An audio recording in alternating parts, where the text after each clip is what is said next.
কেরানীগঞ্জে রূপালী ব্যাংকে ডাকাতের হানা ঘিরে রেখেছে যৌথ বাহিনী। ঢাকার দক্ষিণ কেরানীগঞ্জের চুনকুটিয়া পাকাপোল এলাকায় রূপালী ব্যাংকের জিঞ্জিরা শাখায় সংঘবদ্ধ ডাকাত দল হানা দিয়েছে।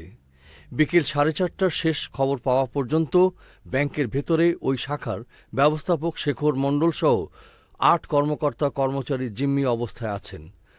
বৃহস্পতিবার বেলা 2টার দিকে ডাকাত দল ব্যাংকটিতে হানা দেয়। খবর পেয়ে সেনাবাহিনী, পুলিশ, র্যাব সহ আইনশৃঙ্খলা রক্ষাকারী বাহিনীর সদস্যরা ব্যাংকটির আশপাশের এলাকা ঘিরে রেখেছেন। দক্ষিণ কেরানীগঞ্জ থানার ভারপ্রাপ্ত কর্মকর্তা মাজুরুল ইসলাম তথ্য নিশ্চিত করেছেন। তিনি বলেন, ব্যাংকের ভিতরে 2 থেকে 3 জন ডাকাত অবস্থান করছেন। সরেজমিন দেখা যায়, ব্যাংকে ডাকাত দলের হানা দেওয়ার খবর ছড়িয়ে পড়ার পর উৎসুক জনতা সেখানে ভিড় করছেন।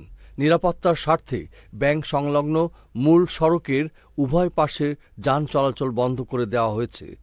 এছাড়া ডাকাত দলকে আত্মসমর্পণ করার জন্য পাশের মসজিদের মাইক থেকে ঘোষণা দেয়া হচ্ছে, কিন্তু ডাকাত দলের পক্ষ থেকে আত্মসমর্পণ ও তাদের কোনো দাবি দেওয়ার বিষয়ে বার্তা পাওয়া যায়নি। পুলিশ ও স্থানীয় সূত্রে জানা গেছে, বেলা 2টার দিকে ব্যাংকের ভেতরে ডাকাত দল হানা দেওয়ার খবর পেয়ে এলাকাবাসী জড়ো হতে থাকেন। এক পর্যায়ে ব্যাংকে ডাকাত দলের প্রবেশের বিষয়টি মসজিদের মাইকে ঘোষণা দিয়ে জানানো হয়। এ সময় এলাকাবাসী ব্যাংকটির চারপাশ ঘেরাও করে প্রবেশের প্রধান ফটকে তালা ঝুলিয়ে দেন। খবর পেয়ে প্রথমে পুলিশ, র্যাব সহ আইনশৃঙ্খলা রক্ষাকারী বাহিনী ঘটনাস্থলে যায়। বিকেল 4টার দিকে সেনাবাহিনীর সদস্যরা ঘটনাস্থলে যান। ঘটনাস্থলে উপস্থিত আছেন ঢাকা জেলা পুলিশ সুপার আহমদ মুঈদ, দক্ষিণ কেরানীগঞ্জ রাজস্ব সার্কেলের সহকারী কমিশনার রইস আল রেজওয়ান সহ র্যাব ও আইনশৃঙ্খলা রক্ষাকারী বাহিনীর ঊর্ধ্বতন কর্মকর্তারা সেখানে উপস্থিত রয়েছেন।